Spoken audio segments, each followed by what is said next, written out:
So this is it. This is the parking lot where it's all going to happen this Saturday. We will have plants and pots that have been painted by our children and birdhouses and all sorts of things for our first ever plant sale, April the 29th, this Saturday in the Charlottesville First parking lot. I'm the pastor Alex Joyner, and last week we celebrated Earth Day. It was a reminder to us that taking care of the earth is part of our Christian thing. You know, right there at the beginning of the scriptures, it talks about our responsibility to tend and care for the garden, which is this place that God has given us, and we're grateful for. So plant sale will help us to live into that vision a little more deeply too.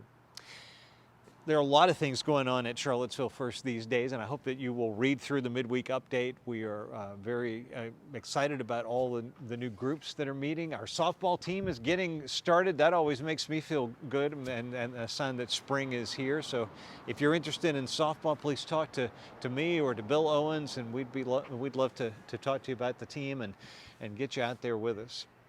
But in general, I wanted to say that we are looking at how to live into this vision statement that we've been living with for over a year now more deeply. What does it mean to love the whole city, to love the city whole, starting right here?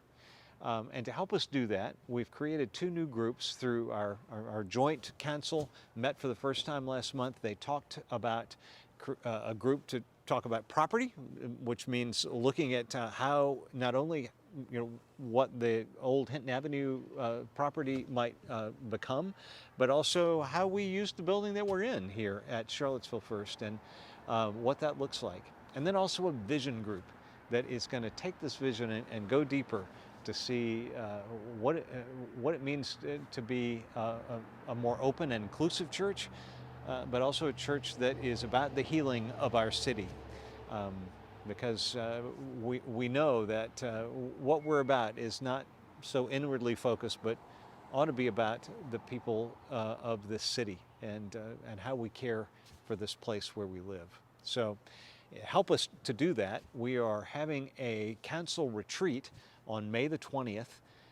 Ben Rigsby, who's a friend of mine, he's actually my ministry coach, is coming to help us lead that day, and it will be a time for us to think about where this church is going 3 years, 5 years, 10 years down the road, and how this vision statement might help us hear God's calling for the years ahead. If you're interested in that, if you're not on the council but have a great interest in where our vision might be going, I'd love to talk to you about that too. So please talk to me and we'll make sure that you have a way to be a part of that day as well. So that's what's going on among the many other things here. I had a great week of vacation. Was really grateful to Carla Kincannon and Choose for being here as part of worship leadership last week. And I'm looking forward to being back this Sunday. And I hope that you'll be there too, whether it's online or here in person. God bless. Have a great week.